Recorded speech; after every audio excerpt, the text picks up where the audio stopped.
Well, welcome to this next bite-sized chunk in which we're looking at the historiography, the chain of leaders within the Neo-Babylonian Empire. Last time we looked at Nabopolassar and Nebuchadnezzar, the first two rulers of this empire.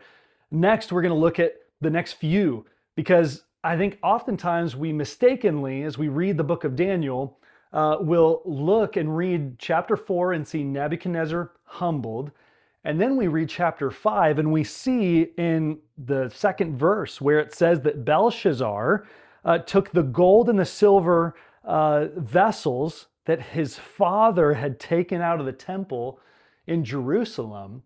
We read that and then assume that Belshazzar is Nebuchadnezzar's immediate son, which he was not. That word father that was used there, if you have an ESV, there might be a footnote even at the bottom that says that it could also be translated as predecessor, which is right. That would be the right way of understanding. Another way of, Belshazzar's fathers or the lineage that he was from had Nebuchadnezzar in it, but he was not his immediate father. There was a slew of guys who reigned after Nebuchadnezzar. The first one is Nebuchadnezzar's son, and we find his name right here, Amel Marduk.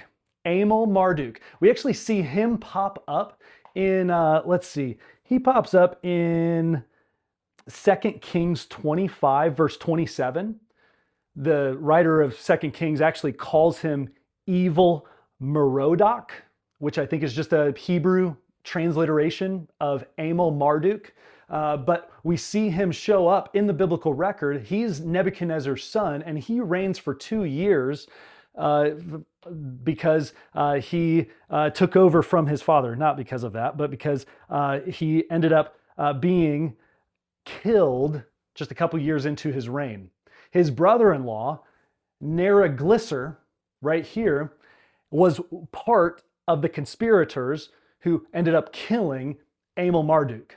So Amel Marduk only reigned for 2 years. Neriglissar, his brother-in-law, killed him, and he reigned for 4 years, did a pretty good job as ruler, but ended up dying in 556, and his son, Labashai Marduk, came to the throne, and he was an awful emperor. People hated him, and he was immediately almost conspired against. He only reigned for 4 months in which he was conspired against, and Nabonidus was part of the group that ended up killing Labashai Marduk. And so Nabonidus comes to the throne in 556 BC.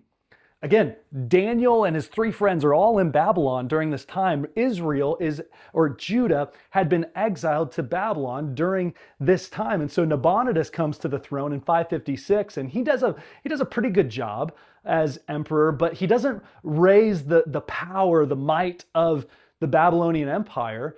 But he wants to take it back. He's a historiographer. He loves the ancient artifacts of the Babylonian Empire. So he actually starts to travel around. In 553, he names Belshazzar as his co-regent, and he leaves him to reign solo in the city of Babylon over, he himself, and they're both reigning over the Neo-Babylonian Empire, but Belshazzar stays in Babylon to reign over that city while Nabonidus goes away, and he has some wars, he has some campaigns down in the middle to North Arabian desert section. We'll actually get to there in a second, but there's a city there that also is a central hub for the moon cult. He is also very religious, just like Nebuchadnezzar, and so Nabonidus seeks to expand the power of the Babylonian Empire, but more so for cultic or religious purposes. And so he leaves Belshazzar in place, and Belshazzar does a terrible job bringing up the might of the Babylonian Empire. And it's in 539, somewhere in the 40s, actually, Nabonidus is welcomed back. I believe it's 543. Belshazzar reigned for 10 years, but he comes back, and they reign co-equally in Babylon until 539, when this great feast is taking place. Belshazzar takes these vessels that had been taken by Nebuchadnezzar from the temple in Jerusalem.